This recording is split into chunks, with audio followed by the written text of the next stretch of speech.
Brisbane sits on one of the oldest continuously occupied landscapes on Earth. The Turrbal and Yagera peoples have lived along the river bends and sandstone ridges of this country for over 50,000 years. That fact alone should prepare anyone for what lies beneath the modern city grid. But the structures, researchers, engineers, and archaeologists have been quietly documenting beneath Brisbane go beyond what most Australians have been taught to expect. Some of them defy easy explanation. Some of them have resisted every dating attempt thrown at them.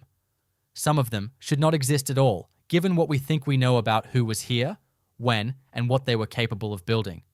This is not a fringe internet theory channel. Every structure on this list has been examined by credentialed researchers, documented in peer-reviewed literature, or investigated by state government heritage bodies. The explanations offered range from convincing to genuinely inadequate, and the honest position is to say so clearly when the evidence demands it. 13 structures, each one raising questions that the official record has not fully resolved. If this is the kind of content that makes you want to keep digging, subscribe now and hit the notification bell. New documentaries go up every week and you will not want to miss what is coming next. Structure 1. The sandstone alignments of Kangaroo Point. Kangaroo Point is one of Brisbane's most recognisable landmarks, a sheer sandstone cliff face rising above a bend in the river that has made it a recreational destination for climbers and tourists for decades. What the tourism brochures do not mention is the series of linear sandstone formations that run beneath the cliff base, below the current waterline during high tide, and extending into the riverbed in patterns that several geologists have struggled to attribute to natural erosion alone. The formations were first formally documented in the 1990s during engineering surveys conducted ahead of riverside infrastructure development. The survey team noted a series of parallel ridges running at angles, inconsistent with the directional erosion patterns that shape the surrounding sandstone. Natural sandstone erosion at Kangaroo Point follows the river's prevailing current lines. These ridges do not. Subsequent examination by a researcher at the University of Queensland's Archaeology Department raised the possibility that the formations represented modified stone, meaning sandstone that had been deliberately shaped or rearranged. The modification theory has never been confirmed, and counter-arguments pointing to differential weathering of softer and harder rock strata remain in play. But the differential weathering explanation requires the harder strata to run in directions that do not match the geological survey data for this section of the river. What the formations are not is settled science. They sit in a zone that is expensive to access, physically difficult to examine in detail, and not currently prioritised by the heritage bodies responsible for the river precinct. They remain documented, disputed, and unexplained to any standard that closes the question. Structure 2. The carved stone channels of Mount Coot-tha. Mount Coot-tha rises 6 kilometres west of Brisbane's Central District and functions primarily as a suburban forest park, botanic garden, and telecommunications tower site. Within the forested sections of the mountain, away from the developed areas open to the public, a network of shallow channels cut into exposed sandstone slabs has been recorded by bushwalkers, amateur archaeologists, and at least 2 formal survey teams since the 1980s. The channels are narrow, typically between 12 and 20 centimetres wide, with depths ranging from 3 to 8 centimetres. They run across sandstone slabs in patterns that connect to natural drainage lines at some points and diverge from them at others. Where they diverge from natural drainage, the channels direct water toward depressions in the rock surface that appear to have been used as collection basins. Water management systems carved into sandstone are documented in Aboriginal archaeological contexts across Australia. What complicates the Mount Coot-tha channels specifically is the scale. The documented network covers an area estimated at several hectares, and the consistency of the channel dimensions across that area suggests coordinated planning rather than opportunistic modification. The Brisbane City Council Heritage Register acknowledges Aboriginal cultural features at Mount Coot-tha in broad terms. The specific channel network has not been the subject of a comprehensive public archaeological survey.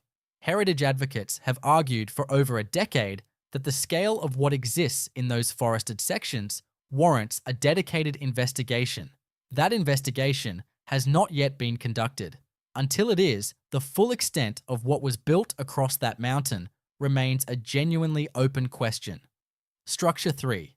The subterranean gallery beneath Fortitude Valley. Fortitude Valley sits immediately north of Brisbane CBD, currently one of the city's primary entertainment and dining precincts. Beneath its streets, a network of underground voids, brick-lined passages, and excavated chambers has been documented through historical records, ground-penetrating radar surveys, and direct exploration by urban archaeologists. The documented network is larger than the city's official heritage records account for, and sections of it remain structurally unexamined. Brisbane's colonial-era economy ran partly on bonded goods storage, and some of the tunnels beneath Fortitude Valley are attributed to warehouse cellars and commercial storage facilities built during the 19th century. That explains some of what is down there. It does not explain all of it. A section of the network identified in ground-penetrating radar surveys conducted in 2008 lies at a depth that places it below the floor levels of any identified colonial construction. The walls of this deeper section, accessed briefly during drainage remediation work, showed a different construction technique to the brick-lined upper sections. The stonework used rough-cut sandstone blocks rather than fired brick, and the mortar composition tested during that brief access was inconsistent with colonial-era lime mortar formulas. The drainage contractor who accessed the section filed an incident report. A heritage officer attended and made notes. No comprehensive follow-up investigation has been conducted. The section was sealed during the remediation work, and its current status is unknown. Structure 4. The stone face reliefs of the South Bank Riverbank. Prior to the South Bank Expo development of 1988, the South Bank of the Brisbane River was largely industrial. During the demolition and site preparation for the Expo precinct, workers encountered a series of sandstone formations along the riverbank, described in contemporaneous accounts as bearing carved features. Newspaper reports from 1985 and 1986 reference the discoveries in terms ranging from geologically curious to potentially archaeological. At least 3 accounts describe features on the exposed sandstone faces that resembled stylized human figures or faces, carved in shallow relief. The accounts are consistent enough that dismissing them as misidentification of natural weathering features requires a degree of skepticism the pattern of evidence does not straightforwardly support. The site was documented by a heritage consultant engaged by the Expo Authority. The consultant's report concluded that the features were likely natural geological formations. The original sandstone surfaces were largely removed or buried during subsequent construction. What was found, what was removed, and what the features actually represented is now effectively unverifiable. The accounts from 1985 and 1986 are the primary surviving record of something that may have been significant and is no longer accessible. That outcome is not unique to Brisbane. It is a pattern that repeats itself whenever development and heritage interests occupy the same ground at the same time. Structure 5. The river crossing stones of the Upper Brisbane Valley. Approximately 80 kilometres northwest of the city, the Upper Brisbane River Valley contains a series of stone formations running across and adjacent to the river at multiple points. The formations function as potential crossing points, and their arrangement at locations where the river narrows and the bed shallows suggests deliberate placement rather than natural deposition. Stone crossing features are found along waterways across Australia and are generally understood within the framework of traditional land management and movement. The Upper Brisbane River examples sit within that context. What distinguishes them is the engineering scale. The stones used in the largest formation are estimated to weigh between 2 and 4 tonnes and were sourced from outcrops located several kilometres from their current positions. Moving stones of that weight over that distance without metal tools, wheel technology, or draft animals requires either a workforce and coordination effort substantially larger than typically attributed to the population densities of the region, or construction techniques not yet identified in the archaeological record of southeastern Queensland. The Queensland Heritage Register notes the existence of stone arrangements in the Upper Valley. The specific engineering question of how the largest stones were moved has not been answered. Structure 6. The underground sandstone chambers of Spring Hill. Spring Hill is a suburb immediately north of Brisbane's CBD, one of the city's oldest residential areas, with housing stock dating back to the 1860s. Beneath a section of Spring Hill, a series of sandstone chambers connected by narrow passages was documented in detail during sewer upgrade works conducted in the 1970s.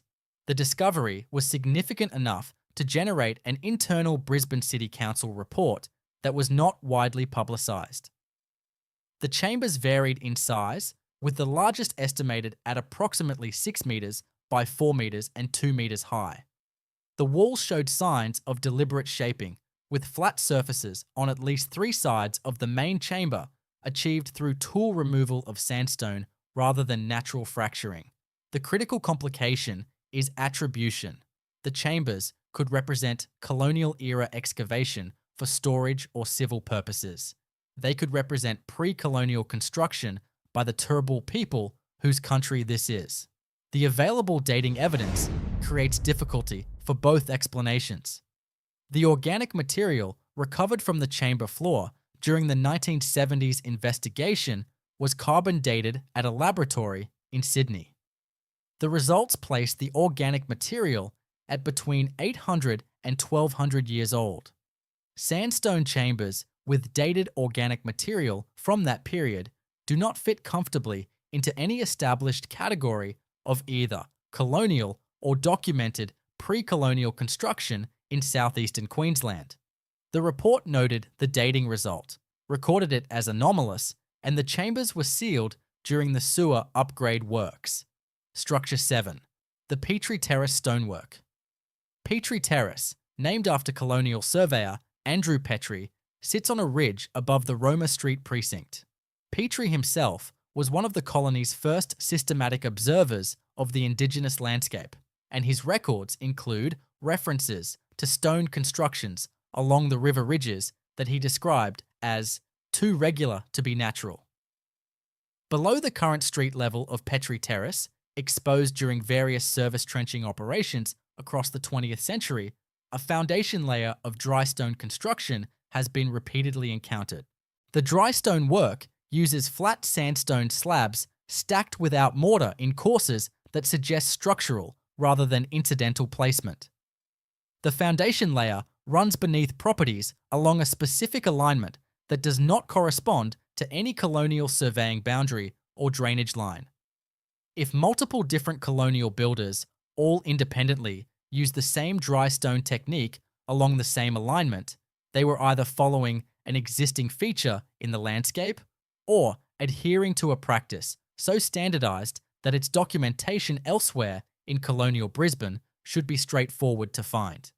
That documentation has not surfaced. Structure 8. The lithic scatter beneath Eagle Farm. Eagle Farm, currently home to Brisbane Airport and the surrounding industrial precinct, sits on low ground beside the Brisbane River estuary. During construction of runway extensions and related infrastructure across several projects from the 1980s onward, excavation works encountered a lithic scatter of unusual density and composition at depths ranging from 1 to 3 metres below the current ground surface. A lithic scatter is an archaeological term for a concentration of stone tool fragments and debitage, the waste material from stone tool manufacture. The Eagle Farm scatter was notable on two counts. First, its density was described by the Archaeological Monitor present during construction as the highest they had encountered in southeastern Queensland. Second, the stone types included materials sourced from locations significantly distant from Eagle Farm, including high-quality chert from outcrops in the Darling Downs region more than 150 kilometres to the west. The movement of high-quality toolstone over such distances is documented in Aboriginal archaeological contexts and represents sophisticated trade networks and mobility patterns. What the Eagle Farm scatter suggests, given its density and composition, is that this estuary site was a place of significant and sustained activity over a very long time period. The depth at which the scatter was found places the activity it represents well before any date conventionally assigned to intensive occupation of the coastal southeast. Full archaeological documentation was not completed before construction proceeded. The site is now beneath airport infrastructure and is not available for further investigation. Structure 9. The Sandgate Causeway Stones. Sandgate sits on Moreton Bay, approximately 20 kilometres north of Brisbane's CBD.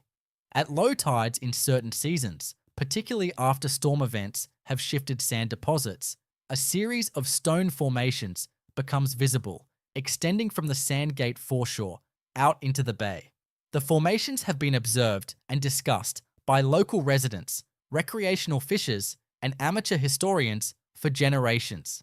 They run in lines too regular for natural beach stone deposition, and at their most exposed, they form what appears to be a causeway structure extending toward the nearest tidal flat. The composition is sandstone and ironstone, both locally available, but the arrangement concentrates larger stones along the edges of narrower passages in a way natural wave action would not produce. Tidal fish traps and aquaculture structures are among the most significant and sophisticated categories of pre-colonial infrastructure documented across Australia. The Sandgate formations sit within that interpretive framework. What has prevented their definitive classification is the tidal exposure problem. The formations are only fully visible for limited periods and are subject to ongoing natural disturbance. A comprehensive survey requires specific tidal conditions, dedicated resources, and coordination between multiple heritage bodies with overlapping jurisdiction over tidal and coastal zones. That coordination has not been achieved. Structure 10. The Roma Street excavation anomalies. Roma Street sits at the western edge of Brisbane's CBD. The Roma Street Parklands development of the early 2000s involved substantial earthworks that exposed geological and archaeological features across a large area. Among the features documented during those earthworks were a series of anomalous cut features in the sandstone substrate. Cut features in archaeology are voids, channels, or shaped spaces in the natural substrate that represent deliberate excavation. The Roma Street anomalies were described as shallow circular and ovoid depressions distributed across an area of approximately 2,000 square metres, with diameters ranging from 40 centimetres to 1.2 metres and depths of between 10 and 30 centimetres. Circular and ovoid depressions cut into bedrock are found in pre-colonial contexts across Australia and are interpreted in various ways depending on their size, depth, and associated material culture. The Roma Street examples were recorded in plan and section drawings. Residue analysis identified organic compounds consistent with plant processing activities. Dating of associated material placed the features within a broad range spanning several thousand years. The Heritage Monitor's report recommended further investigation. Development timelines did not accommodate it. The features are now beneath parkland infrastructure. Structure 11. The Glasshouse Mountains Alignment. The Glasshouse Mountains rise from the Sunshine Coast hinterland approximately 70 kilometres north of Brisbane's CBD. They are the eroded cores of ancient volcanoes, and they carry deep cultural significance for the Jinibara and Kabi Kabi peoples, whose country they stand within. What has drawn attention beyond their cultural and geological significance is a series of stone arrangements found on lower slopes and saddles between several of the peaks.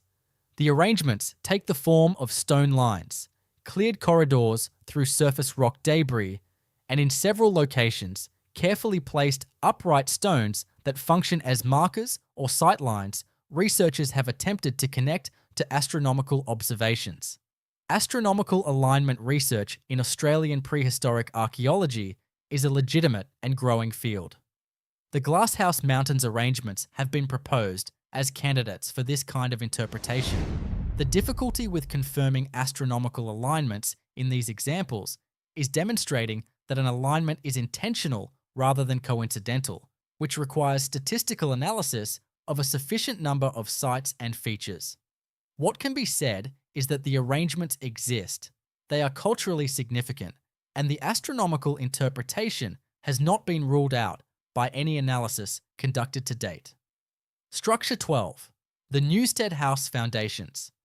Newstead House, situated on the Brisbane River at Newstead, is the oldest surviving colonial residence in Queensland, built in 1846. What lies beneath its formal garden and river frontage is less well documented, and what has been encountered during maintenance and drainage work over the past several decades represents one of the more quietly significant subsurface discoveries in Brisbane's heritage history. On at least 3 occasions during the 20th century, maintenance works at Newstead House encountered stone construction below the level of the colonial foundations. The sub-colonial stonework, described in maintenance records and in a heritage consultant's assessment from 1994, used flat sandstone slabs arranged horizontally in a construction technique different from anything associated with the colonial building above. The 1994 assessment concluded cautiously that the lower stonework could represent an earlier phase of colonial activity not captured in the documentary record, or could represent pre-colonial construction of a type not then paralleled elsewhere in southeastern Queensland. The assessment recommended further investigation. The investigation was deferred on cost grounds. The maintenance records are held by the Department of Environment and Heritage and have been reviewed by researchers but have not been published in any form accessible to the general public. Newstead House continues to function as a heritage museum and event venue. The question of what sits beneath its garden has not been formally answered. Structure 13. The Toowong Cemetery undercroft. Toowong Cemetery, established in 1875, is Brisbane's oldest and largest general cemetery. The cemetery occupies an undulating sandstone ridge, and within that ridge, a series of natural cavities, enlarged by human modification, has been documented since the cemetery's early operational period. Some of these spaces were used for practical cemetery purposes. But a section of the undercroft system, accessible from within the older portions of the cemetery, shows modification work that predates any colonial construction on the site. A local historian with heritage qualifications accessed and documented this section in the mid-2000s and produced a report that circulated among Brisbane heritage researchers without being formally published. The report described flat-worked surfaces on the cave walls, narrow passages connecting larger chambers, and in one location, a series of marks on a sandstone wall that the historian described as appearing deliberate, but which they declined to classify without specialist consultation. Specialist consultation was sought, but the heritage body approach declined jurisdiction. The cemetery management referred the matter to the Department of Environment and Heritage. The department's response was to note the report's existence. No formal investigation followed. The undercroft at Toowong Cemetery remained structurally intact, accessible to those with knowledge of the relevant entry points within the public cemetery grounds, and unexamined to any standard that resolves the questions the documentation raises. 13 structures. some of them beneath one of Australia's fastest growing cities. Some of them 70 kilometres away in landscapes that feel remote until you understand what they connect to. Each one representing a question that the official record has either not answered or has answered in ways the specific evidence does not fully support. The pattern that emerges across this list is not one of conspiracy. Heritage investigation in a fast-developing city is expensive, complicated by overlapping jurisdictions, and perpetually competing with the economic pressures that drive the development, creating the discoveries in the first place. The structures on this list are not hidden because someone decided to hide them. They are underdocumented because proper documentation has never been adequately funded and prioritised. What that means practically is that Brisbane sits above a subsurface record that tells a more complex story than the one in the standard histories. A story that begins not in 1824, when the penal settlement was established at the River Bend, but tens of thousands of years before that, in a landscape shaped by people whose engineering capabilities and relationship to this country we are only beginning to understand with the honesty those questions deserve. The Brisbane River has been running to the bay for longer than any colonial map acknowledges. The sandstone ridges rising above it have been shaped by human hands over a time span that makes the colonial heritage record look like a footnote. The structures beneath the modern city are not anomalies. They are the beginning of a longer story. If there is a structure in this list that you want to know more about, or if you have encountered something beneath Brisbane that belongs on a future list, leave a comment below. Subscribe so you do not miss the next investigation. We will see you then.